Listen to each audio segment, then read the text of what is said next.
जी सभी को दर्शकों को जो भी ये वीडियो देख रहे हो, आज पहुंचे हैं कुरुक्षेत्र पावनधरा पे और यहाँ पर एक अमरजीत भाई साहब मिले हैं जो अपने आप को संत रामपाल जी महाराज का शिष्य बताते हैं। उनसे जानते हैं कुछ आध्यात्मिक टॉपिक। हमने संत रामपाल जी महाराज की एक बुक पढ़ी थी जिसका नाम था ज्ञान गंगा। उसमें क्या लिखा था आपको मिलाते हैं। नमस्कार जी भाई साहब, एक बुक है संत रामपाल जी महाराज की लिखी हुई ज्ञान गंगा और उसमें लिखा था कि ब्रह्मा विष्णु महेश की उत्पत्ति कहाँ से हुई। इसके बारे में आप हमें विस्तार से जानकारी दीजिए। अपने वही हिंदू धर्म आप भी बिलोंग करके मैं भी करता हूँ। इसमें एक अपने 4 वेद 6 शास्त्र 18 पुराण है, सबके लिए मान्य भी है। इसी में एक देवी पुराण आती है। देवी पुराण में 13वें स्कंद 5 पे जाइएगा, उसमें खुद विष्णु भगवान है। वो खुद ये कह रहा है, हे माँ तुम शुद्ध स्वरूपा हो, ये सारा संसार तुम ही से उद्भासित हो रहा। मैं ब्रह्मा और शिव तुम्हारी कृपा से यहाँ पे विद्यमान है। हमारा तो अवर भाव बताइए विस्तार से। अपने खुद 4 वेद 6 शास्त्र 18 पुराण है हिंदू धर्म के अंदर, सनातन धर्म के अंदर। तो इनके अंदर एक पुराण आती है देवी पुराण।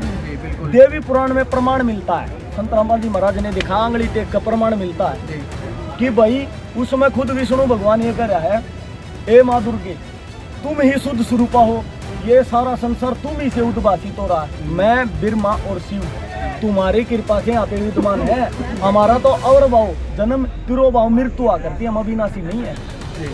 तो कंसेप्ट के लिए ज्ञान हुआ है कि भाई वो ब्रह्मा विष्णु महेश भी मतलब जन्म मृत्यु में आते हैं। बिल्कुल अपनी पुराना में लिखा है। संत रामपाल जी दोहरा कुछ नहीं करे, पुराना में एक हेडलाइन को मिलाइए। संत रामपाल जी महाराज ने तो आड़ती दावा कर रखा है, जय मेरी इतनी की भी हेडिंग गलत पा जा मैं संताई त्याग दूंगा। संताई त्यागनी छोटी बात नहीं, बहुत बड़ी बात है जी। देख लो तो दर्शकों आपने देखा, अमरजीत जी भिवानी से आए हैं कुरुक्षेत्र की पावनधरा पर। इन्होंने बताया है कि जो ब्रह्मा विष्णु महेश है जिनको हम अजर अमर मानते हैं, उनकी भी जन्म मृत्यु होती है, अर्थात वो भी जन्म मृत्यु में। छोटी और बात बता दी, जैसे कि भाई अजर और अमर नहीं भी मानते हैं ना, भी मानते भी हैं। सोचने की बात है, एक भस्मासुर का एपिसोड भी बना रखा है। बिल्कुल। उसमें खुद शिव जी भगवान को क्या बताया कि भाई उसने भस्मासुर शिवलोक के स्वयं ही तपस्या कर रहा था। उस टाइम पे उनको कहा भाई खड़े हो के मांगा बोल भस्मासुर, उन्होंने भगवान बसमकंडा जो आपका उसने बसमकंडा गाल दे के थी शिव जी हो ले तैयार करना मारू पार्वती ने पत्नी बना।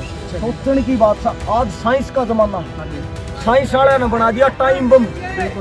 उसमें एक तारी सा पाओगे उसने काट दे डिफ्यूज हो जाएगा से बालक खिला लियो तो पत्ता कोई। और जो 10 मिनट भर रहा खाना निश्चिंत पट्टेगा, गारंटी है ना। तो एक बार सोचने की बात है, शिव जी भगवान का वो कड़ा था, भस्मासुर को दे दिया। पहली बात अपन कहो ना भाई जानी जान है। हाँ श्यामियाड़ा के जानी जान वो है कि श्यामियाड़ा में के चल रहा है वो 1 मिनट में गाने का मारो। तो पहली बात जानी जान वाला कंसेप्ट के लिए रेंजाड़ा हो गया। फैले बेरा पट गया कि भी जानी जाने होता श्यामियाड़ा नु बेरा पट दिया भस्मासुर का के चल रैप्टा मार। फिर एक और बात होता है, फिर आता है भाई जैसे कि उस पर शक्ति बात, तो भाई कड़ा शिव जी का सोचने की बात है, मंत्र शिव जी के उसका मैं शक्ति शिव जी की। साइंस वाले तो टाइम बम के तार काट कर फ्यूज कर दिया और शिव जी भगवान पर वो कड़ा और उससे का फ्यूज नहीं हो रहा। श्याम ही खड़ा ना तो मृत्युंजय का मतलब है क्यों है दोनों का अगर ना। तो अभी दर्शकों आपने देखा कंसेप्ट क्लियर है बिल्कुल। स्पष्टीकरण ये होता है कि जब भस्मासुर उनकी जो साधना कर रहे थे सोचने की बात उनको ये नहीं पता कि भाई ये मेरा जो भगत है ये मेरे से जो कड़ा लेकर ये करेगा क्या उसका। ठीक है, तो इन्होंने स्पष्टीकरण बताया है कि जिनको हमें साधना में अजर उमर मानते थे ब्रह्मा विष्णु महेश के, उनको ये नहीं पता कि ये इस कड़े का लेकर के करेगा क्या, क्योंकि उसकी गलत नियत थी। मृत्युंजय वाली जगह पर फैले कुकर जैसे कि जब वही अविनाशी होता ना श्याम ही खड़े होकर कर भस्मासुर मार यो वहाँ विनाशी के मेरा नाशी ना हो उसने नू बेरा तो ना मरू वो वहाँ विनाशी श्याम ही खड़े हो यार। शिव जी आगा आगा पाछा पाछा पुजारी, अरे पुजारी उसका खागड़ झोटे डाला में डून ही मार दे जाऊँ। ये तो आजकल खागड़ झोटी नहीं मारे यार डून आधा हो वो आगा करके बजा यार, तो वो सौदा हो गया। एक भगत यार भगवान को बजाते हैं ना, भगवान मारा था थोड़ी 1 मिनट पसक गया।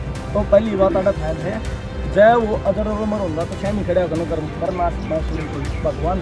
तो दर्शकों आपने देखा स्पष्टीकरण किया है, भगत जी ने बताया कि मैं संत रामपाल जी महाराज का शिष्य हूँ। परमात्मा ने हमें सत भक्ति सत्य ज्ञान दिया, शास्त्रों के आधार पर ज्ञान दिया है।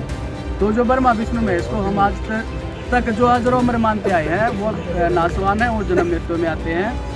तो आपके गुरुजी संत रामपाल जी महाराज से अगर किसी ने नाम दीक्षा लेनी पड़े ये वीडियो देख करके, तो जी कैसे मिल सकते हैं और कैसे नाम दीक्षा ले सकते हैं? भाई नाम दीक्षा का तो सरल है। आजकल संत रामपाल जी महाराज की पुस्तकें भी उसको यार लोग कैसी है, लोग उस पुस्तक का विरोध इसीलिए कर रहे हैं, जो अनपढ़ आदमी होगा वो विरोध कर रहा है। गारंटी लेता हूँ। क्यों?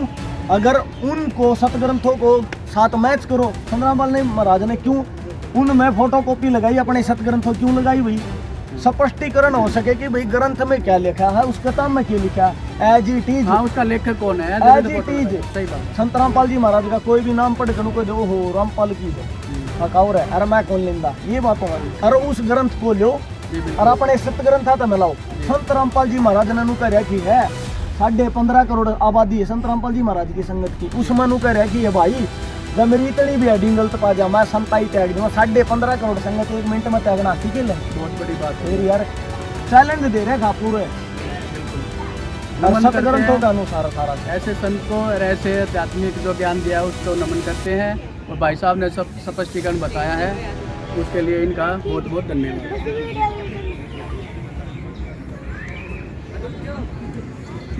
जल्दी आ जा।